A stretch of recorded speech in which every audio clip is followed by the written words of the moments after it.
Picture it. The year's 2020. People are living on the street. Radical leftists are screaming and threatening violence and making fools of themselves on camera. That was the last time that the libs lived on the street. Well, it's happened again. That first time, it was CHAZ, the Capitol Hill Autonomous Zone. This time, it's also CHAZ, the Campus Autonomous Zone. Different issues on the surface.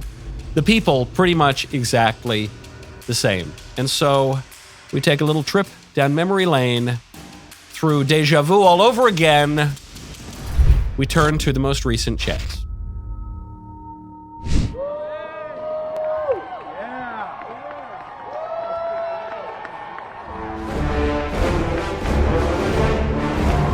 Part of a garbage can.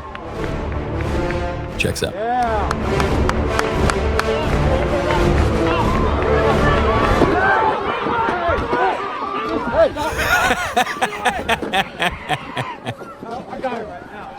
Turns out that a quarter of a plastic garbage can is no match for a bunch of cops in militarized riot gear.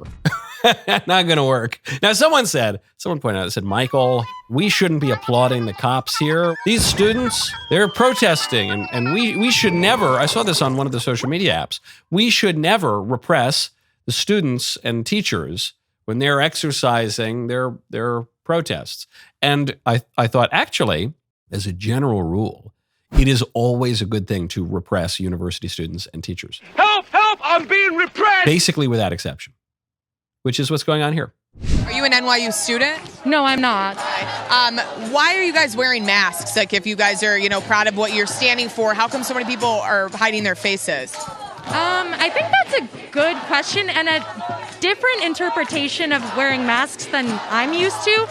I find that this crowd skews more like pandemic and COVID conscious. So that's the reason personally, that's why I'm wearing a mask. I get sick.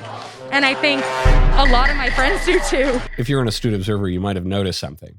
Her nose is sticking out of the mask. You're a phony! Hey, this guy's a great big phony! If she's wearing the mask because she wants to hide her identity because she's siding with terrorists or whatever, left-wing anarchists, that's one thing. But she says, no, it's just for COVID. But then she's got that nose sticking out, so all the germs, they're going in and out. She's also wearing, I believe, a Saudi keffiyeh, which is kind of funny. A lot of them are wearing the Palestine keffiyeh because they support Palestine over the state of Israel. But I think the red and white one is the Saudi keffiyeh, which is kind of funny because Saudi Arabia signed the Abraham Accords, right? They have a kind of rapprochement with the state of Israel. Actually, Saudi Arabia hates Iran, and Iran is the country that's backing the pro-Palestine protests. So they didn't get the update. At least her COVID mask matches her Saudi keffiyeh. I assume that's why she picked the red one. So pretty! In any case, doesn't make a whole lot of sense. Next one.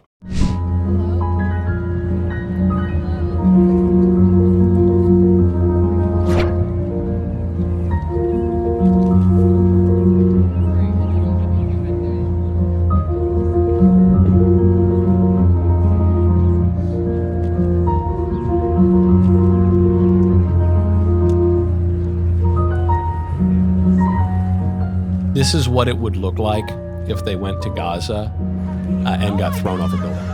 This is the kind of dance that they would be doing. They're like, and because something tells me the Hamas leadership would not take very kindly to their identities. But it's a good performance. Go to preborn.com/Knowles. New estimates show that more than 1 million babies were killed by abortion in 2023, the highest number of abortions since 2012. Despite the overturning of Roe v. Wade, this has only made the abortion pill more readily available. When they shout abortion, we shout life. We have to fight back against this evil. How do we do that? By joining hands with Preborn, the largest pro-life organization in the country that sponsors ultrasounds for clinics in the highest abortion areas. When a mother considering abortion meets her baby on ultrasound and hears the heartbeat, it doubles a baby's chance at life. Every day, Preborn rescues 200 babies' lives, which is really magnificent. By the time I finish this ad, 2 babies will have been taken by this tragedy. So there's a lot of work to do. One ultrasound costs only $28, could be the difference between life and death. Please join the fight by sponsoring 1, 2, or even 300 ultrasounds.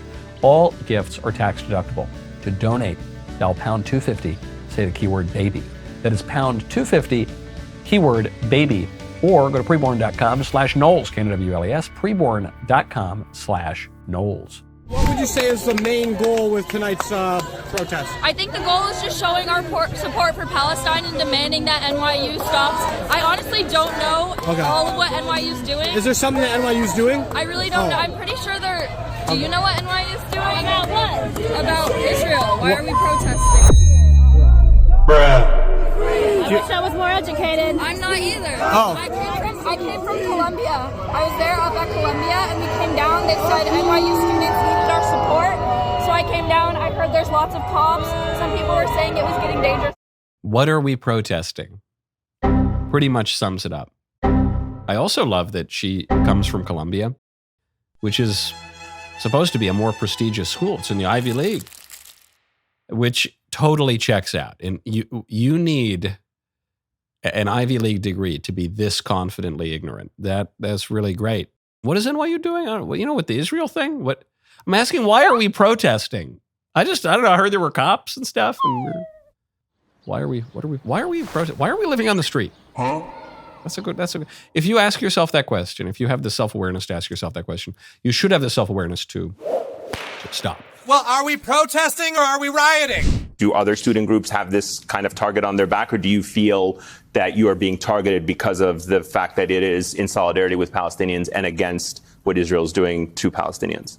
Oh, this is 100% targeted. Every single protest that we have, there's a group of counter-protesters that bring all of their items, their flags and things like that, and they're not seen as having unsanctioned protests or really receive the kind of disciplinary warnings that many of our fellow organizers receive just for being seen at these protests. And so there is definitely some hypocrisy here, especially you can kind of see it with the students that were sprayed us with the chemical weapons and the fact that there's no public... I'm going to pause here. Students sprayed them with chemical weapons? This is like Saddam Hussein. What chemical weapons did the frat bros of CUNY manage to get their hands on? Mustard gas? You know what they're probably talking about is like a guy came out with a Lysol can or something and just sprayed these filthy protesters. So it's not about the issue. It's not about Israel or Palestine. It's mostly about the smell. Brother, what's that? What's that, brother? He's actively discussing what is happening to the students here and making it a whole public spectacle rather than when we haven't done anything to physically harm students, whereas those that sprayed those chemical weapons physically harmed students. Yeah, I guess this is why I can't take any of these people seriously. This gal comes out and says, and the counter-protesters sprayed us with chemical weapons. And you just think, oh, you either are a liar or you're woefully ignorant. And Ilhan apparently said that she was proud of her daughter for doing that. Really, but if I said that they had a resemblance, they would call me racist. You're not allowed ever to say that. All right, we'll see you at the next Autonomous Zone. Hummus has nothing to do with it's a food, okay? We eat it, they eat it. It's vegetarian, it's healthy, it's beans. So do you both agree on that? We both agree that hummus is very healthy. So we're making progress.